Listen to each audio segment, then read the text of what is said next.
Guys, எல்லோரும் எப்படி இருக்கீங்க? நல்லா இருக்கீங்களா? ஸோ எல்லோரும் வந்து ரொம்ப நாளாக கேட்டிருந்த ஒரு வீடியோ தான் இன்றைக்கி வந்து நான் எடுக்க போகிறேன். என்ன அப்படின்னா, உங்களோடது நார்மல் டெலிவரி சி செக்ஷன் அப்படின்னு சொல்லிட்டு கேட்டுகிட்டே இருந்தீங்க. என்னோடது வந்து normal delivery to C section, emergency C செக்ஷன்னே சொல்லலாம். என்ன அப்படின்னா, எனக்கு வந்து எனக்கு வந்து லாஸ்ட் மினிட் 9 மந்த்துங்கிறப்ப எனக்கு வந்து ரொம்ப ஸ்கின் இச்சிங் அண்ட் ரொம்ப அரிப்பு ஏற்படுது. என்னோடய வீடியோ தொடர்ந்து பார்த்துருந்தீங்க அப்படின்னா உங்களுக்கு நிறைய பேருக்கு தெரியும். தெரியாதவங்களுக்கு சொல்கிறேன். எனக்கு வந்து 9 மந்த்துக்கு அப்புறம் ரொம்ப உடம்புல ரொம்ப அரிப்பு ஏற்பட்டாச்சு. வயிறு மட்டும்தான் எல்லாத்துக்கும் ப்ரெக்னன்சி டைமில் அரிக்கும். ஆனால் எனக்கு வந்து கை, கால், வயிறு எல்லாம், முதுகு எல்லாமே ரொம்ப அரிப்பு ஏற்பட்டு நான் அது வந்து எனக்கு வந்து டியூ டேட்டுக்கு வந்து 20 டேஸ்க்கு முன்னாடியே நான் போய் அட்மிட் ஆகிட்டேன். அது ஏன் அப்படின்னா அரிப்புக்காக மட்டும்தான். என்னால் கண்ட்ரோலே பண்ண முடியாத அளவுக்கு தூக்கங்கிறது சுத்தமாக கிடையாது. எனக்கு ஒரு 1 மந்த்துக்கிட்ட ரொம்ப கண்ட்ரோல் பண்ணி டேப்லெட்லாம் போட்டு தூக்கங்கிறத கட்டுப்படுத்தி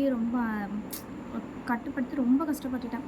இதுக்கு மேலே என்னால் பொறுக்க முடியாது. தயவு செஞ்சு எனக்கு பேபியை வந்து பெயின் இன்க்ரீஸ் பண்ணியாச்சும் எடுத்துடுங்க அப்படின்னு சொல்லிட்டு நானாக வாண்டடாக போயிட்டு டாக்டர்கிட்ட வந்து கேட்டு நான் அட்மிட் ஆகிட்டேன். ஸோ டியூ டேட்டுக்கு ஒரு 20 டேஸ்க்கு முன்னாடி அட்மிட் ஆகிட்டேன். ஸோ எனக்கு வந்து பெயின் இன்டியூஸ் பண்ணி தான் வந்து பேபியவே எடுத்தாங்க.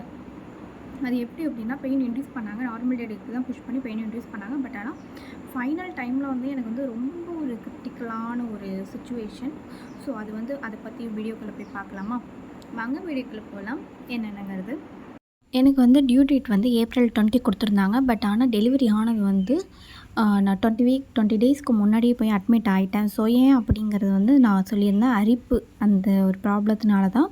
ஸோ எனக்கு டெலிவரி ஆகிறதுக்கு 1 வீக் முன்னாடியே நான் போய் டாக்டர்கிட்ட கன்சல்ட் பண்ணேன். டாக்டர் இது மாதிரி எனக்கு வந்து அரிப்பு ரொம்ப தாங்கவே முடியல. என்னை வந்து ஆப்ரேஷனாச்சும் பண்ணி பேபி எடுத்துருங்க டாக்டர். என்னால் கண்ட்ரோலே பண்ண முடியல டாக்டர். சுத்தமாக தூக்கங்கிறது கிடையாது. என்னால் முடியவே இல்லை அப்படின்னு சொன்னேன். அவங்க டாக்டர் என்ன சொன்னாங்க, 37 வீக்ஸ் தாம்மா ஆகுது.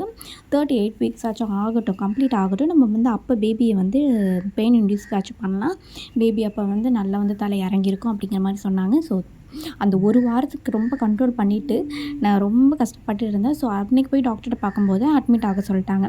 ஸோ நான் அட்மிட் ஆனது வந்து என்னென்னா, April 3 அன்றைக்கி ஈவினிங் போல் அட்மிட் ஆனேன். ஈவினிங் போல் 4 o'clock போல் அட்மிட் ஆகிட்டு, அதுக்கு முன்னாடி டாக்டர்கிட்ட வந்து நான் சஜெக்ஷன் பண்ணியிருக்கும் போதே எனக்கு வந்து கன்சல்ட் பண்ணும்போது எனக்கு வந்து அப்டாமினல் வால்மேஷன் வந்து பண்ணி பார்த்தாங்க. தலை இன்னும் இறங்கலை. ஆனால் வந்து தலையெல்லாம் திரும்பிருச்சுமா. பட் ஆனால் பிறக்கிறதுக்கு இன்னும் ஏதுவான ப்ரொசீஜரில் இன்னும் வரலம்மா அப்படின்னாங்க. சரி ஓகே டாக்டர், என்னால் கண்டிப்பாக முடியல டாக்டர். எனக்கு வந்து எப்பயாச்சும் பேபியை வந்து பெயின் இன்டியூஸ் பண்ணியாவது எனக்கு கண்டிப்பாக நார்மல் டெலிவரி பண்ணி விட்டுருங்க டாக்டர் அப்படிங்கிற மாதிரி சொன்னேன். சரி ஓகேன்னு சொல்லிட்டு அவங்களும் வந்து சரிம்மா ஓகே பார்க்கலாம் அப்படின்னு சொன்னாங்க. நான் என்னால் முடிஞ்ச வரையிலும் ஸ்டெப் எடுத்து பார்க்குறேம்மா அப்படிங்கிற மாதிரி சொல்லியிருந்தாங்க. சரி ஓகே, நாங்களே நம்பிக்கையோடு இருந்தோம்.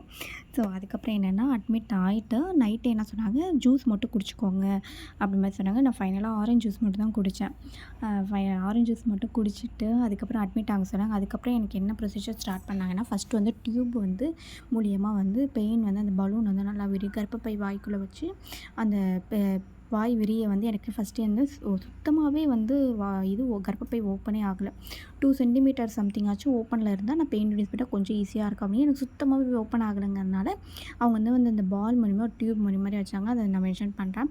ஸோ ஃபைனலாக வந்து அதை வச்சு பண்ணாங்க. ஒரு 8 o'clock கிட்ட வந்து எனக்கு வந்து அந்த இது வச்சு விடிய காலையில் 3 மணி வரையிலுமே எனக்கு வந்து அவ்வளோ ஒரு பெயின் தாங்கவே முடியல. அது விரிய விட்டு வலி விண்ணுன்னு தெரியுது. முதுகு வலி தாங்க அப்படி ஒரு வலி.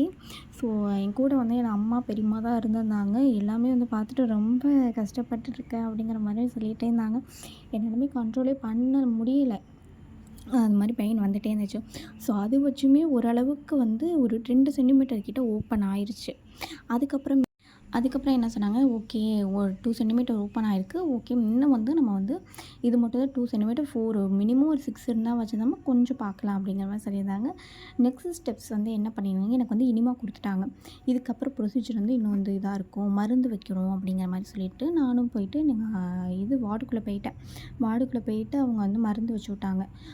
அது ஒரு ப்ரொசீஜர். மருந்து வச்சதுக்கப்புறம் ஃபுல்லாக வந்து அந்த பெயின் மருந்து வச்சதுக்கப்புறம் ஃபுல்லாக நீங்கள் வந்து வாக் போயிட்டே இருக்கணும்னு சொன்னாங்க.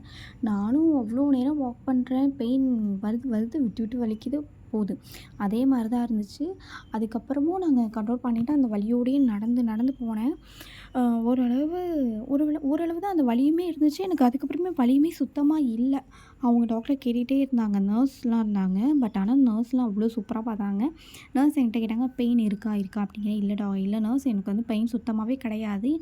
ஏன்னா இப்போ அந்த ஜெல் வச்சுருந்தாங்க. ஜெல் வச்சுமே எனக்கு வந்து பெயின் சுத்தமாக வரல. நான் அந்த டியூப் சொல்லியிருந்தேன், இந்த டியூப் தான். இது வந்து ரொம்ப சின்னதாக இருக்கும். விரிய விரிய இது மாதிரி பால் மாதிரி வந்துடும் அந்த கர்ப்பப்பை வாய்க்குள்ளே.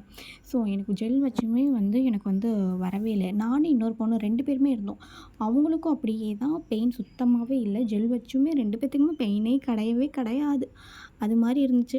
ஸோ ஃபைனலாக வந்து அப்டாமினல் பால்மேஷன் வந்து திரும்பியுமே எனக்கு பண்ணி பார்த்தாங்க. அப்பயுமே வந்து 2 சென்டிமீட்டர் 3 சென்டிமீட்டர் 4 சென்டிமீட்டர் கிட்ட ஓப்பன் ஆகியிருந்திருக்கும். மினிமம் 4 சென்டிமீட்டருக்கு ஓப்பன் ஆகிருக்கு அப்படிங்கிற மாதிரி சொல்லியிருந்தாங்க. அதுக்கப்புறம் என்னென்னா பேபி வந்து இதோடையே வலியோடையே வந்து ஆரம்பித்தாங்க. ஏன்னா 3ஆம் தேதி நைட்டு 8 மணிக்கு ஆரம்பித்த வலி, அடுத்த நாள் வந்து 11 விடிய காலையில் வந்து இந்த ஜெல் வச்சு வலி இருந்துச்சு. அதுக்கப்புறம் வலி இல்லை.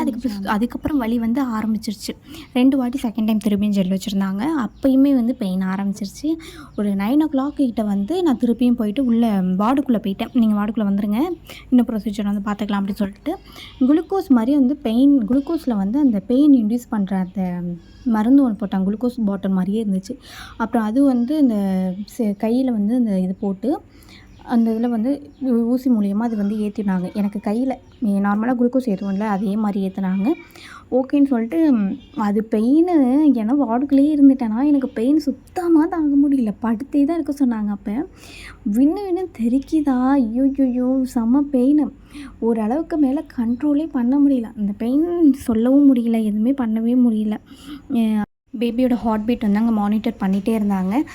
போயிட்டே தான் இருந்துச்சு. பிலோ வந்து 137, பிலோ 137, 140 137 போயிட்டே இருந்துச்சு பேபியோட ஹார்ட் பீட். ஃபைனலாக வந்து டாக்டர் என்ன சொன்னாங்க, இதுக்கு மேலே உங்களால் பொறுக்க முடியாது. ஏன்னா 4ஆம் தேதி மணி வந்து 1:30 2:30 ஆயிடுச்சு.